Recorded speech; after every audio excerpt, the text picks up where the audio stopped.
Shatamanam Bhavati serial episode 1262 6th May 2025 ఏం జరిగిందో చూద్దాం. శారద జయతో ఇలా అంటుంది, ఒకవేళ మా భానుకి గతం గుర్తుకు రాకుండా ఆ రోజు గుడిలో ఈ రెండు కుటుంబాలు ఎదురు పడకుండా ఉంటే మురారి భానుని పెళ్లి చేసుకునేవాడా అని అడిగితే, అదేంటండి అలా అడుగుతున్నారు అంటుంది జయ. అప్పుడు శారద, నేనేం తప్పుగా అడగట్లేదు, తనెవరో తనకే తెలీదు, తనెవరో మీకు తెలీదు, రాధా అని అనుకున్నారు. అంతలా ప్రేమించిన మనిషిని చూస్తూ ఎలా వదిలేస్తారు అన్న అనుమానంతో అడిగాను అంతే అంది శారద. అప్పుడు జయ, మీరన్నది కూడా నిజమేనండి. మా తమ్ముడు తను రాధా అనుకుని తనకి గతం గుర్తు చేయాలని ఎంతగానో ప్రయత్నం చేశాడు. కానీ మధ్యలో ఊర్లో వాళ్ళందరూ కొంతమంది లేనిపోని మాటలు అన్నప్పుడు మా తమ్ముడు ఒక నిర్ణయం తీసుకున్నాడు. గతం గుర్తొచ్చినా రాకపోయినా తనని పెళ్లి చేసుకోవాలి అని అనుకున్నాడు. కానీ ఈలోగా గుడి దగ్గరికి రావడం, మిగిలిన విషయాలన్నీ మీకు తెలిసినవే అని అంటుంది జయప్రద. ఆ అమ్మవారు ఎవరి చెంతకి ఎవరిని చేర్చాలో నిర్ణయించింది కాబట్టే గుడి దగ్గర రెండు కుటుంబాలను ఎదురుపడేలాగా చేసింది. రాధకి గతం గుర్తొచ్చి భాను అని తెలిసేలాగా చేసింది అని అంటే, అప్పుడు శారద, అంతేనండి, ఆ అమ్మవారి దయతోనే ఇదంతా జరిగింది, లేదంటే కథ మరోలా ఉండేది అని అంటుంది నీలిమ వాళ్ళ పెద్దమ్మ శారద.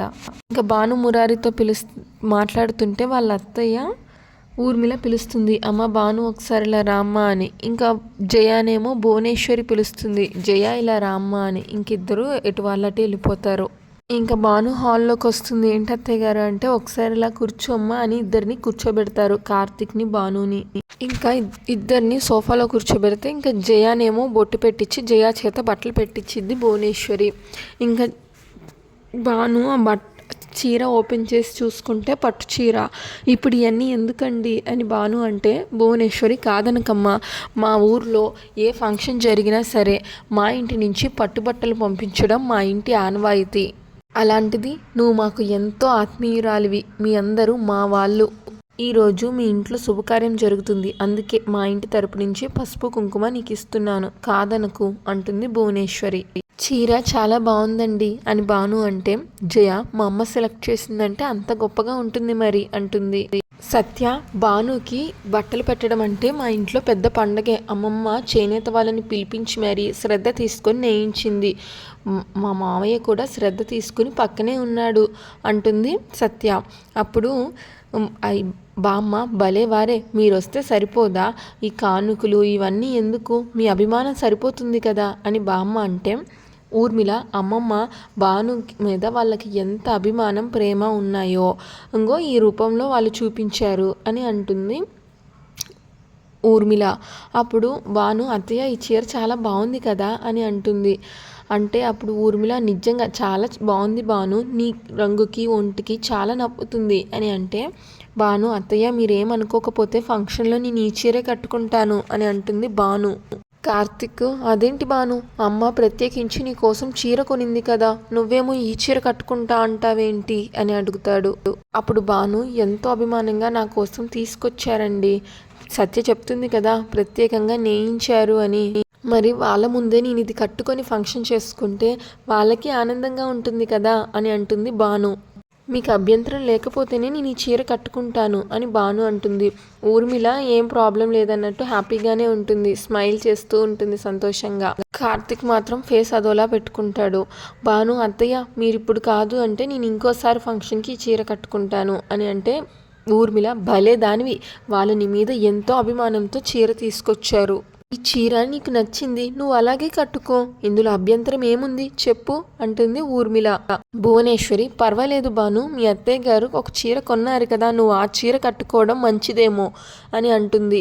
ఊర్మిళ, ఏంటండి ఇది, మనందరం ఒక్కటే అని అనుకున్నాం కదా, తనకి ఏ చీర నచ్చితే తను అది కట్టుకుంటుంది, నేను తెచ్చిన చీర ఇంకోసారి కట్టుకుంటుంది, భాను నువ్వు వెళ్ళి చీర మార్చుకునిరా అని అంటుంది ఊర్మిళ. ఇంకా మనోహర్ బయట ఏర్పాట్లు అయ్యి చూసుకుంటుంటాడు, క్యాటరింగ్ వాళ్ళకి ఫోన్లు చేస్తూ ఉంటాడు. వాసు ఏమో మనోహర్ని, అరే అందరు లోపల ఉంటే నువ్వు ఇక్కడ ఏం చేస్తున్నావురా, రా లోపలికి అంటే, క్యాటరింగ్ వాళ్ళకి ఫోన్ చేస్తున్నాను రా, ఇంకా రాలేదు, మనం ముందే సరిగ్గా చెప్పకపోతే ట్రాఫిక్ జామ్ అయిందని అది ఇది అని కారణాలు చెప్పి లేట్ చేస్తారు, 12 ఎట్టి పరిస్థితుల్లో ఇక్కడ ఉండాలి అని ఫోన్ చేసి చెప్తున్నాను అంటే, ఒరేయ్ నీకంటే ముందే నేను వాళ్ళకి ఫోన్ చేశాను లేరా అంటాడు వాసు. వాళ్ళు ఆల్రెడీ బయలుదేరారంటరా, వచ్చేస్తున్నారు అంటాడు వాసు. అప్పుడు మనోహర్, మరి ఆ విషయం నాకు చెప్పాలి కదరా అంటే, వాసు నాకేం తెలుసు, నువ్వు ఒంటరిగా ఇలా బయటకు వచ్చి అలా ఇలా నడుస్తూ వాళ్ళకు కంగారు పడిపోయి ఫోనులు చేస్తావని అని నవ్వుతాడు వాసు.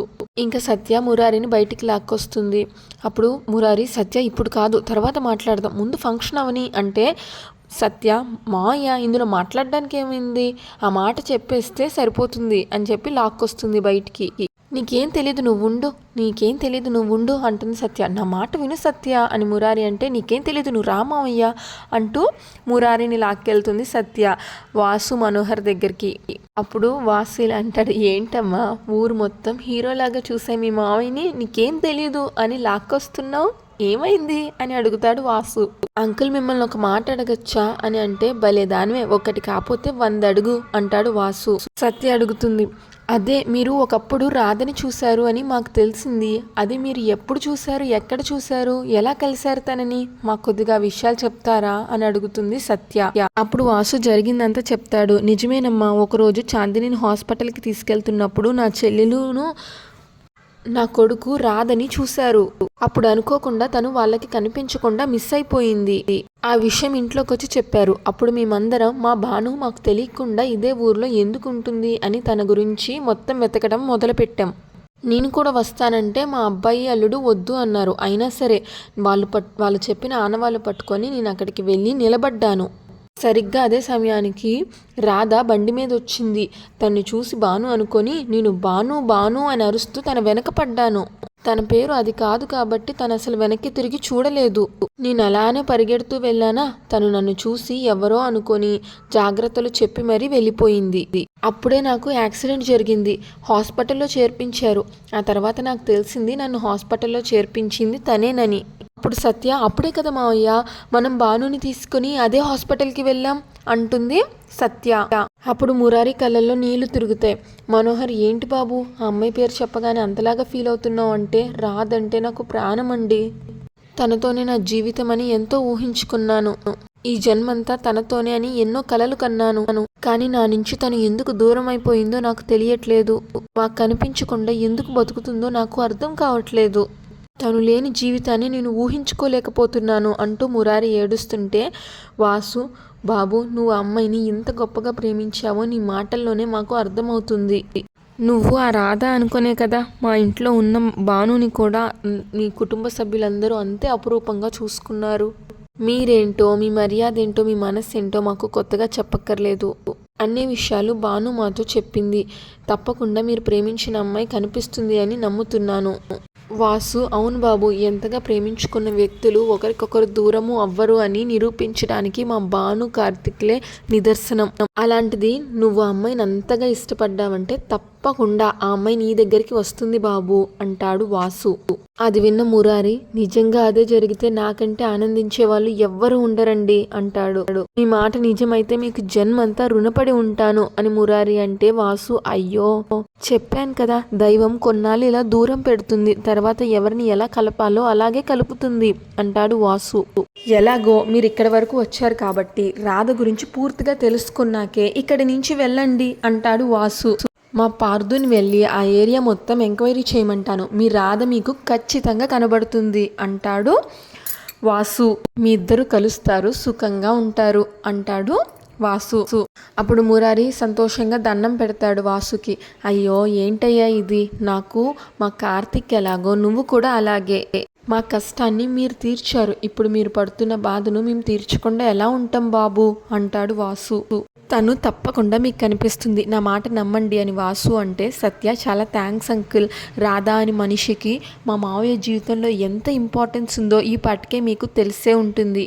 తను మా మావయ్య దగ్గరికి వచ్చిందంటే ఈ ప్రపంచంలో అంతకన్నా గొప్ప గిఫ్ట్ని మా మావయ్యకి ఇంకా ఎవ్వరూ ఇవ్వలేరు, అది మీరు చేస్తాను అని అన్నారు, చాలా థ్యాంక్స్ అండి అని సత్య అంటే, అయ్యో మనలో మనకి థ్యాంక్స్ ఎందుకమ్మా అని అంటాడు వాసు. ఇంకా భువనేశ్వరి ఊర్మిళ మాట్లాడుకుంటూ ఉంటారు ఇంట్లో. భువనేశ్వరి ఇలా అంటుంది, భాను మా ఇంట్లో ఉన్నంతకాలం మా అందరికీ ఎంతో సంతోషంగా ఉండేదండి అని భువనేశ్వరి అంటే, ఊర్మిళ, పాపం మీ అబ్బాయి ప్రేమించిన అమ్మాయి కూడా అదే రూపంలో ఉండడంతో మీ అందరూ సంతోషంగా ఉన్నట్లున్నారు కదా అని ఊర్మిళ అంటుంది. భువనేశ్వరి కొంతవరకు అదే అయినా సరే భాను ప్రవర్తన మాట తీరు మా అందరినీ ఎంతగానో ఆకట్టుకున్నాయి. ఆ అమ్మాయి తనెవరో తనకి తెలియని పరిస్థితుల్లో ఉన్నా సరే తను ఒకరి కోసం చేసే పనిలో కానీ చెప్పే మాటల్లో కానీ ఎక్కడా ఎలాంటి మార్పు రాలేదు. నిజంగా అందరి గురించి ఇంత గొప్పగా ఆలోచిస్తుందని నేను మురిసిపోయాను. ఊర్మిళ, మా భాను గొప్పదనం అదేనండి. ఎలాంటి సమస్యలు ఎదురైనా ఆ సమస్యని పరిష్కరించి అందరూ కలిసి ఉండాలి అనే కోరుకుంటుంది.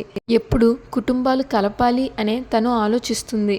ఈ ఇంట్లో ఎన్నో సమస్యలు వచ్చాయి. భానుని ఇంటి నుంచి పంపించేయాలి అని మేము ఎన్నో రకాలుగా ప్రయత్నించాం. కానీ వాటన్నింటినీ అధిగమించి మేమందరం భాను కోసం ఎదురు చూసేలాగా, తను లేకపోతే అసలు పరిస్థితి ఎలాగా అనేదాకా తన అభిమానంతో మా అందరినీ మార్చేసింది. అందుకే భాను అంటే మా అందరికీ అంత ఇష్టం అంటుంది ఊర్మిళ. భువనేశ్వరి, అవునండి, ఈ విషయాలన్నీ నేను తెలుసుకున్నాను. ఇలాంటి అమ్మాయి నూటికో కోటికో ఒక్కరుంటారు. మీ అదృష్టం తను మీ ఇంట్లో ఉంది.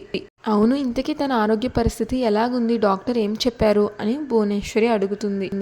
ఊర్మిళ, బయటికి తను బాగానే కనిపిస్తుంది. ఆరోగ్య సమస్యలు ఏమీ లేవు. కానీ మానసిక ఆందోళన అంటూ ఒకటి ఉంటుంది కదా. ఏ భార్య తను ఎప్పుడు వినకూడదు అనుకునే మాట ఏంటంటే తన భర్త జీవితంలో తను కాకుండా ఇంకొక అమ్మాయి కూడా ఉన్నారు అనే మాట. ఆ మాట వింటే ఎవరు మాత్రం తట్టుకోగలరు? భాను లాంటి అమ్మాయి అస్సలు తట్టుకోలేదు. ఇప్పుడు భాను పరిస్థితి అదే. భాను లేదు, తను ఎప్పటికీ తిరిగి రాదు, ఇంకా నా కొడుకు ఏమైపోతాడో అన్న భయంతో నేను నీలిమతో పెళ్లి చేశానండి. ఇప్పుడు తను తిరిగి వచ్చింది అనే ఆనందం, తిరిగి వచ్చింది అనే సంతోషం ఎంతుందో, ఆ నీలిమ సంగతి తెలిస్తే భాను ప్రాణానికి ఏమవుతుందో అని అంతే భయం కూడా ఉంది. అందుకే నిప్పు లాంటి నిజాన్ని భాను దగ్గర దాచి మేమందరం నటిస్తున్నామే కానీ ఈ అగ్నిపర్వతం ఎప్పుడు బయటపడుతుందా, ఎలాంటి మంటలు రేగుతాయా అని అందరిలోనూ ఒకే రకమైనటువంటి భయం. ఈ విషయాన్ని బయటికి చెప్పుకోలేక, భానుతో ప్రశాంతంగా ఉండలేక, నా కొడుకు ఎంత నలిగిపోతున్నాడో నాకు తెలుసు అంటూ నీళ్లు తిరుగుతాయి ఊర్మిళ కళ్ళల్లో. కానీ ఏం చేయగలం చెప్పండి? జరిగిందాన్ని వెనక్కి తీసుకురాలేము, అలా అని భానుకి నిజమో చెప్పలేము. కనీసం ఈ 6 నెలలైనా తను ప్రశాంతంగా ఉండాలి అని అంటుంది ఊర్మిళ. అప్పుడు తను మానసికంగా కొంత కోలుకుంటుంది. అప్పుడే తనకి ఇలాంటి నిజాలు చెప్పాలి అని డాక్టర్ చెప్పారు. అందుకే ఇప్పుడు ప్రతిరోజు మాకు కత్తి మీద సాములానే జరుగుతుంది అని అంటుంది ఊర్మిళ. భువనేశ్వరి, ఆనందంలో కూడా బాధ ఉండటం అంటే ఇదేనేమో. లేదు అనుకున్న అమ్మాయి తిరిగి వచ్చింది అన్న సంతోషం మీ అందరిలో ఎంతగానో కనిపిస్తుంది. ఇప్పుడు ఒక నిజాన్ని దాచడానికి మీరు పడుతున్న భయం కూడా అంతలానే కనిపిస్తుంది. దేవుడు ఎందుకు ఇలాంటి పరీక్ష పెడుతూ ఉంటాడో. ఎంతగానో ప్రేమించిన రాధని నా కొడుక్కి దూరం చేసి అక్కడ నా కొడుకుని పరీక్ష పెడుతున్నాడు. ఇక్కడ మీ మనిషిని దగ్గర చేసి ఒక నిజాన్ని దాచేలాగా చేసి ఇక్కడ మిమ్మల్ని పరీక్ష పెడుతున్నాడు. కుటుంబాలు వేరైనా మన మధ్య పరిస్థితులు మాత్రం ఒక రకంగానే ఉన్నాయి అని అంటుంది భువనేశ్వరి. అప్పుడు ఊర్మిళ, అవునండి, అందుకే మన 2 కుటుంబాల మధ్య ఈ స్నేహం కూడా చిగురించిందేమో. అప్పుడు భువనేశ్వరి, అవును, నేను వచ్చిన దగ్గర నుంచి గమనిస్తున్నాను, నీలిమ అసలు కనిపించలేదు. ఒకసారి ఆ అమ్మాయిని చూడాలని ఉంది అని భువనేశ్వరి అంటే, తప్పకుండానండి, మీరు ఇక్కడే ఉండండి, నేను వెళ్ళి తీసుకొస్తాను అని వెళ్తుంది ఊర్మిళ. అప్పుడే నీలిమ రూమ్లో బెడ్ మీద కూర్చొని ఏమీ చేయలేక బాధపడుతూ ఏడుస్తూ ఉంటుంది ఒక్కతే. కార్తిక్ ఊర్మిళ నీలిమ దగ్గరికి రాగానే నీలిమ కళ్ళు తుడుచుకుని వెంటనే లెగిసి నుంచుంటుంది. ఊర్మిళ ఇలా అంటుంది, చూడమ్మా, నువ్వు కన్నీళ్లు దాచుకుంటున్నా, ఈ ఇంట్లో నువ్వు పడుతున్న కష్టాన్ని నేను తెలుసుకోలేను అని అనుకుంటున్నావా? అప్పుడు నీలిమ, పర్వాలేదంటీ, ఇదంతా మనం ఎవరి కోసం చేస్తున్నాం? భాను కోసమే కదా. తను బాధపడకుండా ఉండడం కోసం నేను ఎంత బాధనైనా భరిస్తాను. కార్తిక్, నీ తప్పు లేకుండా భాను నిన్ను అన్నేసి మాటలు అంటుంటే మాకు బాధగానే ఉంది నీలిమ. కానీ ఏం చేస్తాం, నేను పొరపాటున ఏమన్నా అంటే తను ఇంకెలా అర్థం చేసుకుంటుందో అని నాకు భయంగానే ఉంది. నీలిమ, నీ పరిస్థితిని నేను అర్థం చేసుకున్నా కార్తిక్. నువ్వేం మాట్లాడినా అది ఖచ్చితంగా తప్పే అవుతుంది. నువ్వు నా వైపు ఉన్నావు అన్న అనుమానం భానుకి వస్తుంది. అలా రాకూడదు. అందుకే భాను నన్ను ఏమన్నా సరే నువ్వు మౌనంగా ఉంటేనే మంచిది అంటుంది నీలిమ. అప్పుడు ఊర్మిళ, నీలిమ, నువ్వు సహనంలో భూదేవిని మించిపోయావు అని నాకు అర్థమైంది. కానీ కింద ఫంక్షన్ జరుగుతుంది, అందరూ అక్కడుంటే నువ్వు ఒక్కదానివి ఇక్కడ ఎందుకమ్మా? కిందికి రా, అందరితో కలిసుండు అంటుంది ఊర్మిళ. కార్తిక్, అవును నీలిమ, మేమందరం అక్కడ హ్యాపీగా ఉన్నాం, నువ్వు మాత్రం ఒంటరిగా ఇక్కడ బాధపడుతూ ఉంటే మాకు బాధ అనిపిస్తుంది కదా. అందుకే నిన్ను తీసుకెళ్దామని వచ్చాను, పద అంటాడు కార్తిక్. అప్పుడు నీలిమ, వద్దు కార్తిక్, నేను ఎక్కడికి రాను, ఇక్కడే ఉంటాను. నేను రాను, మీరు వెళ్ళండి అంటుంది నీలిమ. ఊర్మిళ, నువ్వు కూడా ఈ ఇంటి కోడలివే అమ్మా, ఇంట్లో జరుగుతున్న ఫంక్షన్లో నువ్వు లేకపోతే ఎలా చెప్పు, నా మాట విను రా అంటుంది ఊర్మిళ. నీలిమ, పర్వాలేదా ఆంటీ, అక్కడ భాను కార్తిక్ హ్యాపీగా ఉండాలని నేను ఇక్కడికి వచ్చాను. తెలిసి తెలియక నేను ఏదో ఒక పని చేస్తాను, అది భానుకి కోపం తెప్పిస్తుంది. అందరి ముందు తను నన్ను తిడుతుంటే భానుకి చెప్పలేక మీ అందరూ ఇబ్బంది పడతారు. కార్తిక్ కూడా అది చూసి భరించలేక ఏదన్నా ఒక్క మాట అంటే భానుకి లేనిపోని డౌట్ వస్తుంది. ఇలా పదే పదే భాను కార్తిక్ మీద అనుమానం పడితే నాకు బాధగా ఉంటుంది. అందుకే నేను ఇక్కడే ఉంటాను, అక్కడ మీ అందరూ హ్యాపీగా ఉండండి, వెళ్ళండి ప్లీజ్ అంటుంది నీలిమ.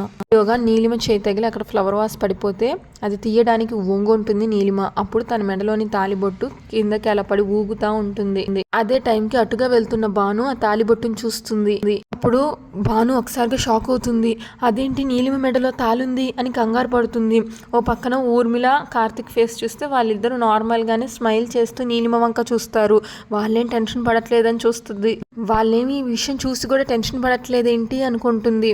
కార్తిక్ అనుకోకుండా అటు చూస్తే భాను కనిపించి ఒక్కసారిగా భయపడిపోతాడు భానుని చూసి. ఊర్మిళ కూడా భానుని చూసి టెన్షన్ పడిపోతుంది. ఇంకా ఊర్మిళ కార్తిక్ భయపడిపోతూ ఉంటారు. ఊర్మిళకి భయం వేస్తుంది, ఆ తాలిబొట్టుని చూసేసింది భాను అని. అప్పుడు ఊర్మిళ, నీలిమ భాను వస్తుంది, ఆ తాళి కనిపించకూడదు అని మెల్లగా సైగ చేస్తుంది, నీలిమకి చెప్తుంది. అప్పుడు కార్తిక్ పొరపాటును చూసిందంటే ఇప్పుడు చాలా పెద్ద గొడవ అవుతుంది, లోపల పెట్టుకో అని అంటాడు. తను ఆ తాళిని లోపలేసేసుకుంటుంది గబగబా. అది కూడా చూస్తుంది భాను, ఇదంతా చూస్తుంది. కోపంగా లోపలికి ఫాస్ట్ గా నడుచుకొని వస్తుంది భాను. భానుని చూసి ఇంకా ఏం తెలియనట్టు అలాగా చూస్తూ ఉంటారు ఊర్మిళను కార్తిక్. అంతటితో ఎపిసోడ్ పూర్తవుతుంది. నెక్స్ట్ ఎపిసోడ్ ప్రోమోలో భాను నీలిమ వైపు చూస్తూ ఉంటుంది. నీలిమ, ఏంటి భాను అలా కొత్తగా చూస్తున్నావు అని అడిగితే, నీకు పెళ్ళెప్పుడు జరిగింది అంటే నీలిమ అలానే సీరియస్ కోపంగా ఏంటో ఆశ్చర్యంగా చూస్తూ ఉంటే, ఏంటి కళ్ళు పెద్దవి చేసి అలా చూస్తున్నావు, నీకు పెళ్ళి ఎప్పుడు జరిగింది, ఎవరితో జరిగింది అని అడుగుతుంది భాను. తాళి తన చేత్తో బయటికి తీస్తుంది భాను. అంతటితో ప్రోమో పూర్తవుతుంది. Shatamanam Bhavati serial regular episode కోసం మా ఛానల్ని సబ్స్క్రైబ్ చేసుకోండి. ఈ ఎపిసోడ్ పైన మీ అభిప్రాయాన్ని తప్పకుండా కామెంట్ చేయండి. Thanks for watching.